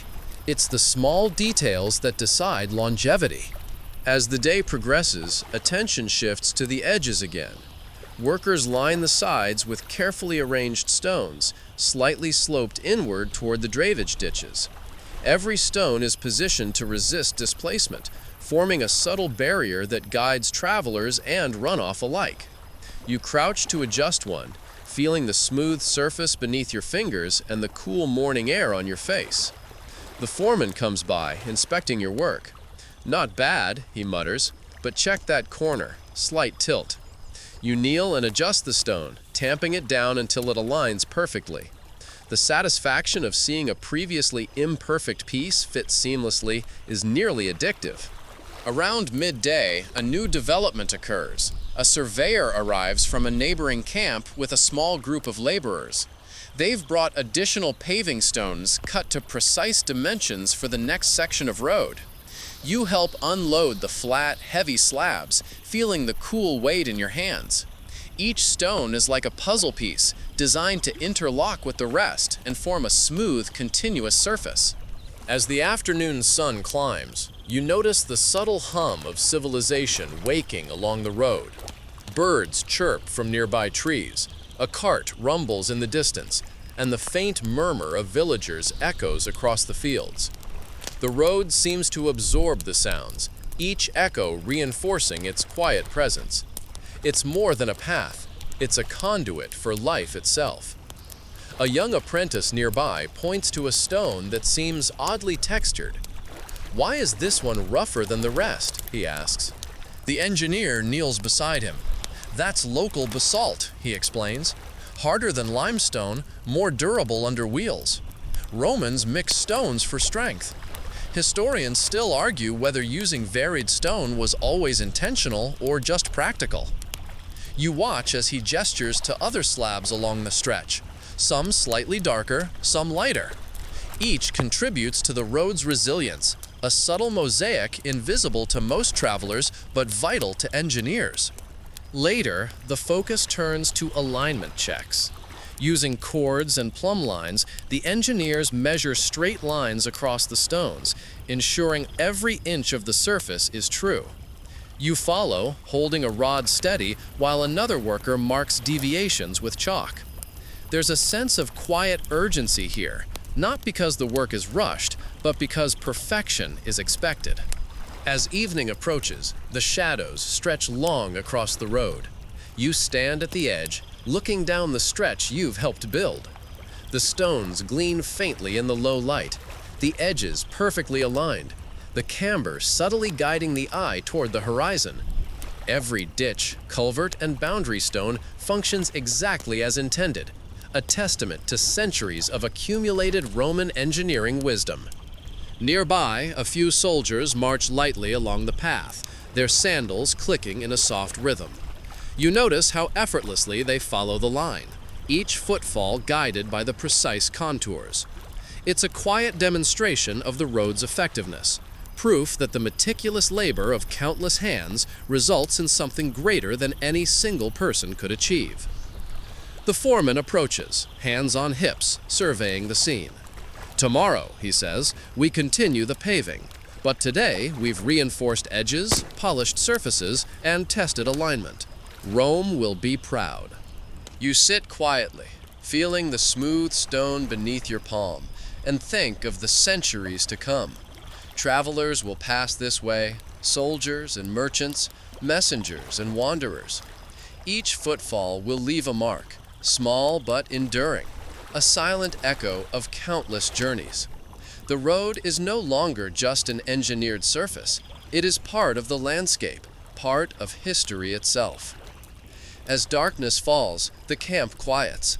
Firelight flickers on the edge stones, and the road glows faintly under the first stars. You take a deep breath, inhaling the scent of dust, stone, and distant fields. The world feels vast and yet contained, guided along this ribbon of Roman foresight. "The road will outlast you," the foreman says to himself softly. "The engineers, the workers, even the empire, all temporary. But the road endures." You nod, quietly agreeing as the gentle night settles over the camp and the newly reinforced stones. The morning air is crisp, carrying the faint scent of damp earth and crushed stone. You step onto the road, the surface firm beneath your boots, glistening slightly where last night's dew has settled. Today, the task is subtle but critical, focusing on the road's shoulders, the verge, and the tiny details that most travelers will never notice, yet will determine whether this road lasts a century or merely a decade. You walk alongside the engineers who inspect every inch of the edges. The Romans understood that the boundary of a road was as important as its center. A poorly defined shoulder would erode quickly, leading to ruts and dangerous soft spots. You kneel to examine a section where the soil seems slightly loose. Using your shovel, you gently pack gravel along the verge, tamping it down with deliberate pressure. The vibration travels faintly through your hands and arms, a satisfying thrum that reminds you of the road's hidden strength. Nearby, a veteran worker hums a tune as he adjusts a row of small stones along the ditch. "Funny thing about verges," he says softly, "you never see them, but the road dies without them." You smile at the quiet wisdom, understanding immediately. The Romans built roads not just for appearance, but for endurance, anticipating centuries of traffic and weather. Somewhere off to the side, a pair of apprentices are arguing softly over the correct placement of boundary markers. You overhear one say, "But it's just a few centimeters off. Does it really matter?" The engineer, overhearing, intervenes gently. A few centimeters today becomes a meter of problem tomorrow. Precision is invisible until it isn't. Then you wish you'd done it right. You nod along, remembering earlier work on the camber and drainage, and how every minor adjustment has made a noticeable difference in the road's stability. The subtle sloping of the verge, the careful placement of stones, and the gentle compacting of gravel all work together to protect the surface and ensure travelers move safely.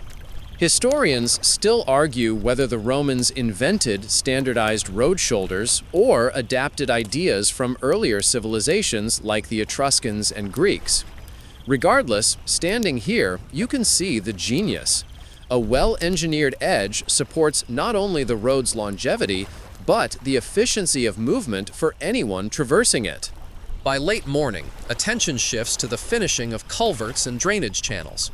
You crouch beside one as a small stream trickles through the stone arch beneath the road.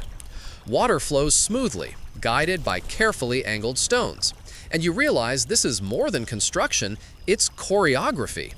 The engineer demonstrates how the water will never stagnate. It always finds the path carved for it, bypassing the road entirely.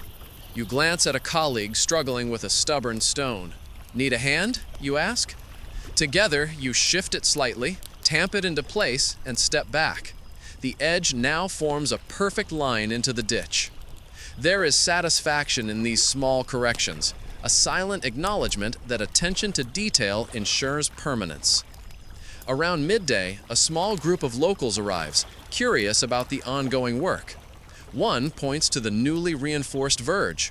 "Why all the fuss over stones at the side?" he asks. The engineer smiles faintly. The road lives at its edges. Neglect them and the center suffers. Romans build to endure. The man nods slowly, apparently convinced, and moves on to inspect a culvert. "Ingenious," he mutters, watching water flow through the arch. You continue working, adjusting gravel, realigning stones, and occasionally tapping the surface with a mallet to ensure uniform compacting. Every adjustment is deliberate. You can feel the slight hum under your hands as the stones settle, a tactile affirmation that this road is becoming more than a path. It's a structure that anticipates centuries of use. A few hours later, the sun climbs high, warming the stone and dust. You step back to inspect your section. The edges are straight, firm, and well drained. The camber gently guides water into the ditches, the culverts channel it away, and the verge maintains a perfect line along the road's length. It feels complete in its quiet way, a testament to meticulous labor rather than grandeur. Nearby, the apprentices are engraving small initials and symbols into the verge stones, personal marks of labor and presence. You smile faintly. It's subtle rebellion, but also a human touch in the midst of precise engineering. Even in Rome's ordered system, there is room for individuality. As the afternoon stretches on, carts begin to appear again, traversing sections already completed. Their wheels roll smoothly over the stones, unperturbed by previous imperfections that would have been disaster in a less careful design. You notice how the road seems to guide their movement effortlessly, channeling traffic along its carefully prepared course. The foreman walks down the road, inspecting each section with a critical eye. Tomorrow, he says, we'll extend another 100 paces. But for now, the edges and shoulders are secure, and the culverts function perfectly. This section will outlast us all. You step back, hands resting on your knees, and glance along the stretch you've helped shape. The stones glisten in the late light, the ditches hold firm, and the road stretches toward the horizon, straight and unbroken.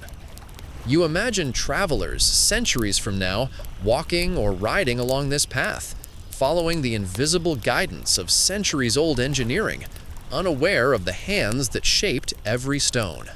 By evening, the camp quiets.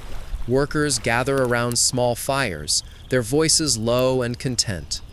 The road, calm under twilight, reflects the fading light. You sit beside it, feeling the subtle vibration of compacted stone beneath your palms. Every culvert, ditch, and shoulder stands ready, enduring, patiently waiting for the next traveler, the next storm, the next century. For a moment, the world feels infinite and small at once. The road exists beyond your lifetime, beyond the empire itself, a silent testament to precision, patience, and human ingenuity. The morning arrives soft and quiet, with a gentle mist clinging to the distant hills. The road beneath your boots is smooth and firm, still carrying the faint sheen of early dew. Today, the focus shifts to the finishing touches of the pavement itself, the final polishing and leveling that will ensure travelers glide along the stones effortlessly. It's subtle work, but it makes all the difference between a road that merely functions and one that seems to flow beneath your feet. The engineer greets you at the start of the stretch, a thin smile on his sun-weathered face. Today, he says, we make the surface sing. You chuckle quietly at the poetic turn of phrase, but understand exactly what he means. Every stone, every joint, every piece of gravel is being adjusted to harmonize with its neighbors, creating a continuous, resilient surface. You kneel beside a section of larger paving stones. They've already been roughly aligned, but there are small gaps, uneven joints that could catch a cartwheel or collect rainwater. Using a wooden mallet, you tap the stones gently, guiding them into perfect alignment. The faint echo of each strike reverberates down the stretch, a soft percussion accompanying your labor. Nearby, a young apprentice arranges gravel to fill tiny gaps, using his hands to gently pack it between stones. "Careful," murmurs the engineer, glancing over. "Too much pressure, and you'll tilt the slab." You nod, adjusting your angle. The process is painstaking, almost meditative. You feel the rhythm settle into your muscles, the repetitive tapping blending with the soft clatter of tools elsewhere along the road. Historians still argue whether Roman roads were always finished with this meticulous care. Some accounts suggest provincial roads received only rough paving, while major arteries were polished to perfection. Standing here, you understand why. The effort ensures durability, guides travelers, and even subtly channels water away from the stones. Function and artistry intertwined. After a while, a small group of soldiers marches past to inspect the road. Their sandals click in a steady rhythm, echoing faintly off the compacted surface. You watch the way their feet respond to the subtle camber and the smooth stones beneath. Not a single stumble occurs. The engineers nod silently, approval evident in their subtle gestures. Attention turns to the joints between stones. Using fine gravel and a small tamper, you fill each crevice, ensuring no gaps are left for erosion to exploit. Every joint you compress reinforces the structure beneath your hands, a quiet act of preservation. You can almost feel the road strengthening with each tap, as if it recognizes the care and will endure longer for it. Nearby, an apprentice points out a peculiar stone with a small fossil embedded in its surface. "Why leave it there?" he asks.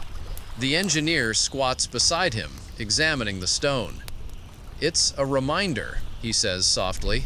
"Even the earth has a history. This road carries that history forward." You nod, feeling the strange poetry in the gesture. The Romans may have been engineers, but they respected the ground they walked upon, even in their relentless drive for order. By midday, attention shifts to smoothing smaller irregularities across the road's width. Teams of workers wield rammers and trowels, checking each segment for slight tilts or dips. The subtle camber is maintained carefully, a gentle curve rising in the center to direct water to the edges. You move along with them, feeling the rhythm, tapping stones into alignment, gently brushing away dust, and adjusting gravel. A small cart, loaded with barrels of wine, rolls down the road, testing the sections just polished. It glides smoothly, almost silently, the wheels following the camber and falling into the ditches with ease. The driver grins, impressed at the effortless ride. "Rome does these things right," he mutters, tipping his hat to the foreman. You pause for a moment, watching the cart disappear down the horizon. The road feels almost alive now, guiding travelers with subtlety rather than force. You notice how even minor imperfections are absorbed by the surrounding stones, the camber, and the gravel, a testament to the engineer's foresight. Historians still argue whether the finishing stones were hand-polished or left rough for traction. As you kneel to adjust another slab, you notice faint scratches and tiny depressions, evidence that some stones were intentionally left with slight texture, perhaps to help mule hoofs or cart wheels grip during rain. Either way, the effect is elegant and functional.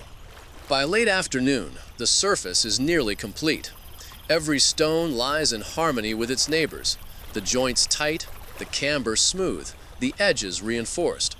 The road gleams faintly in the low sun, a testament to countless hands and meticulous planning. Workers pause to admire the stretch, a quiet satisfaction settling over the camp. The foreman walks the length once more, a nod of approval at the end. "Tomorrow the road continues," he says, "but for today the surface is finished. It will carry soldiers, merchants, and travelers alike, for decades, maybe centuries, and it will endure." You step back, hands resting on your knees, feeling the faint vibration of compacted stone beneath your fingers. The road hums softly underfoot, alive in its subtle way. You imagine centuries of travelers, carts, letters, and messages following this path, each leaving faint impressions, each stone carrying stories forward through time. As evening falls, the camp quiets. Fires flicker, casting warm light across the freshly polished surface. You sit at the edge, watching the road stretch into the distance, straight and unwavering, every stone in its place. The work may be meticulous and silent, but the result is profound. A road that will outlast those who built it, a path that carries the essence of Rome itself. The morning arrives soft and golden, the mist from the previous night clinging to the edges of the surrounding fields. You step onto the road, the surface cool and firm beneath your feet. Today's work is more than just stones and gravel. It's about continuity, ensuring that every completed section blends seamlessly with the next. The engineers emphasize that a road isn't a series of disconnected stretches. It's a flowing, coherent structure, guiding travelers effortlessly from point to point. You follow the chief engineer as he walks the line, a groma in hand, measuring sight lines and checking alignment. His eyes narrow as he spots a section where the camber seems slightly off. "This curve here," he murmurs, "must be adjusted. Even a minor misalignment will disrupt drainage." You kneel beside him, feeling the subtle rise of the stones, and together you tamp the base, shift a few gravel pieces, and align the surface until it feels right underfoot. The groma confirms the adjustment, perfectly straight once more. Nearby, laborers set to work on connecting the new section to the older road. Stones are carefully fitted, edges reinforced, and the camber maintained so that water will flow as intended. There's a rhythm to the labor: tapping, leveling, aligning, checking, and repeating. It's repetitive, yet strangely meditative, a quiet harmony between human effort and natural forces. Some of the workers discuss milestones and inscriptions. A young apprentice points to a stone with faint letters and asks why some inscriptions are longer than others. The engineer explains softly, "Milestones carry distance, yes, but sometimes they honor emperors or record dates. The message is practical and symbolic. Romans like clarity, but also a touch of pride." You trace the letters with your finger, imagining travelers centuries from now pausing to read them, unaware of the hands that placed each stone. As the sun climbs higher, a few carts and mule teams pass along the already completed stretch. The wheels roll smoothly, guided by the camber, and the travelers barely notice the precision beneath them. You watch closely, noting how every slight bump is absorbed by the careful layering of stones and gravel. Even the edges, reinforced and compacted, ensure that carts don't veer into the ditches. Historians still argue whether the Roman engineers considered mule and cart weight variations systematically, or if it was learned through experience over time. Standing here, you can feel both approaches at work, observation and design entwined. By midday, the work shifts to compacting gravel and filling tiny gaps between the paving stones. Using wooden rammers, you press each stone firmly, listening to the faint hollow sound that confirms a secure fit. It's meticulous work, requiring patience, attention, and a gentle hand. Around you, laborers hum soft tunes, the rhythm blending with the tap-tap-tap of tools, creating a soothing soundtrack. A few workers began engraving small, whimsical symbols along the road edges. Tiny spirals, stars, even a crude animal paw. The engineer glances at them and chuckles softly. "Leave them," he says. "Future generations might appreciate a smile along their journey." It's a subtle reminder that even in the most disciplined work, humanity leaves traces. By late afternoon, the connection between sections is complete. The surface is smooth, the camber consistent, the edges reinforced, and the drainage functioning flawlessly. The road is no longer fragmented. It's a continuous path, ready to guide travelers without interruption. The foreman inspects the stretch, nodding in approval. Tomorrow, we extend further. But today, we ensure that what exists is perfect, that no traveler will stumble and no rain will threaten the path. Rome endures here. You step back and watch the sunlight catch the newly laid stones, their edges crisp, surfaces polished, camber gentle and unyielding. You imagine the generations who will traverse this road, the soldiers, merchants, messengers, and wanderers. Each will contribute imperceptible traces, small marks, echoes of footsteps, and the hum of wheels rolling over the surface. As evening falls, the camp quiets. Fires glow softly, the air carries the faint scent of dust and sweat, and the road gleams faintly under the first stars. You kneel, feeling the subtle vibration of compacted stone beneath your palms, and marvel at the enduring order of this path. Centuries of travelers will rely on it. Storms and seasons will test it, yet the road will remain, silent, precise, and faithful. Somewhere in the distance, a lone traveler whistles, the sound carried softly across the smooth surface. You close your eyes for a moment, imagining the countless footsteps that will follow, the carts, the messages, and the lives that intersect along this simple, magnificent stretch of stone.